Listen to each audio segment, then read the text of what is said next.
제자는 스승의 몸과 마음을 먹는 식인종이라 그런 말이 있습니다. 어떤 선지식께서 한 말씀이지 제가 한 말은 아닙니다. 그만큼 이제 무슨 말이나 보여지는 무슨 그런 거 위에 전기가 이렇게 강력하게 흐르고 있지만 전기는 눈에 보이지 않잖아요. 그것처럼 스승과 제자 사이에 이렇게 만나서 사트상을 하게 되면 보이지 않는 공력이 전수된다는 것이죠. 법력이라 말하나 뭐 공력이라고 말하는 그런 공들여 쌓은 그런 눈에 보이지 않는 파워가 전달이 되는 걸 말하는 것입니다. 그걸 위해서 어떨 때는 스승이 농담만 하고 있어요. 계속 다른 뭐 아주 하찮은 농담만 하고 있지만 실제로 스승한테서 발산되는 그 영적인 에너지가 아주 지대한 영향을 미쳐가지고 제자한테는 큰 좋은 영향을 받게 한다는 다운로드가 되는 거죠. 다운로드가 높은 큰 빅데이터에서 작은 데이터로 다운로드가 되는 것처럼 그런 현상이 일어난다는 것입니다. 거기에는 조건이 많이 있습니다. 사실 우선 제자는 스승을 극존중해서 아주 높게 보라는 그런 필요가 있게 되는 것이고, 그 다음에 스승을 정말 존중하면서 스승의 모든 것을 아주 정말 일거수일투족 겉모습과 말씀만이 아닌 그 이외의 것을 받겠다는 아주 미세한 신호라도 다 받아들이겠다는 그런 자세가 필요합니다. 그런 자세를 잘 취한다고 하면 이게 바로 놀라지 마십시오.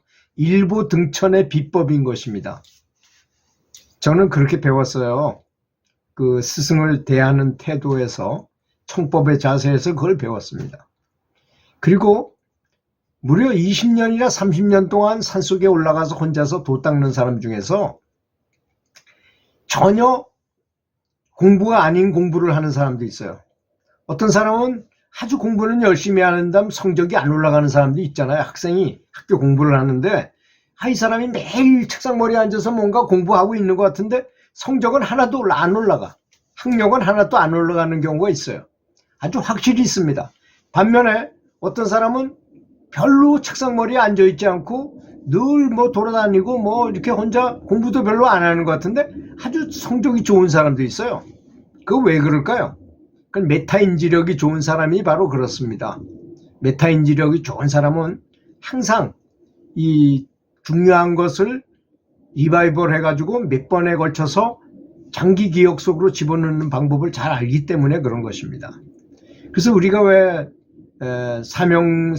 사명당이라는 스님께서 일본에 갔을 때, 일본에 도착해서 그 사람들이 쫙 그 많은 이런 뭐라 그러나요? 그 프레카드 같은 데다가 글을 써놓고 쫙 글을 써놓고 지나가면서 그거를 사명당 보고 다 외웠느냐 그러니까 다 바로도 읽고 거꾸로도 막 외워가지고 읽었다고 그런 말이 있었잖아요.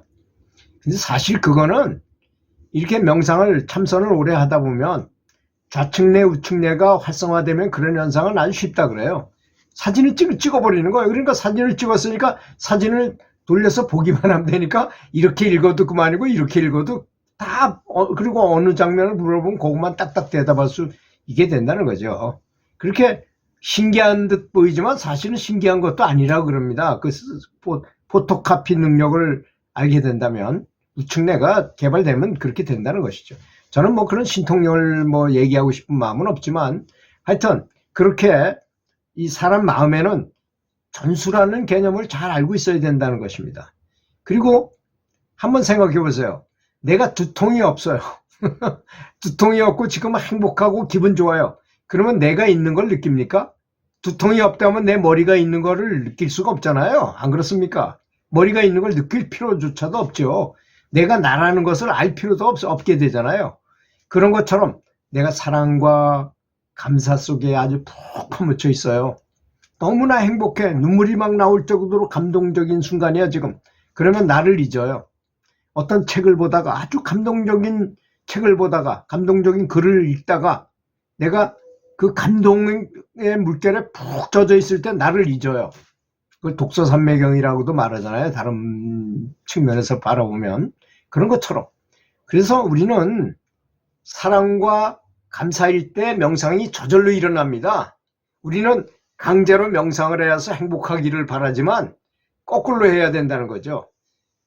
행복해지면 명상이 저절로 일어나게 된다는 겁니다.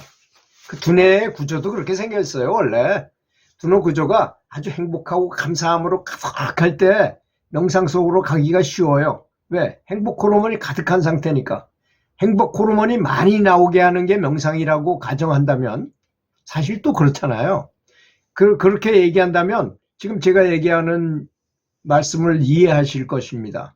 먼저 행복하고 사랑 속에 있고 감사하는 마음을 가져서 아주 행복한 마음이 들면 아주 지극히 빠르게 명상 속으로 들어간다는 거죠. 그러면 등급이 아주 높아지게 된다는 거죠. 행복 속에서 아주 평화롭고 편안하게 된 상태에서 명상으로 쏙 들어갈 수 있다는 것입니다. 그러다가 이제 추구하는 게 없어져요. 내가 뭐 해탈을 해야 되겠다는 등, 성불을 해야 되겠다는 등 이런 게 없고 다른 사람은 잘하니까 나도 더 잘해야 된다 이런 의식이 없어진다는 것입니다. 제가 늘 얘기하는 물속에 그냥 가라앉아 버리는 거죠. 힘 쫙 물속에 가라앉는데 무슨 힘이 필요하고 뭘 추구할 게 뭐 있습니까? 그냥 가만히 있으면 저절로 쫙 가라앉고 있는데 그런 형태로 하라는 것입니다.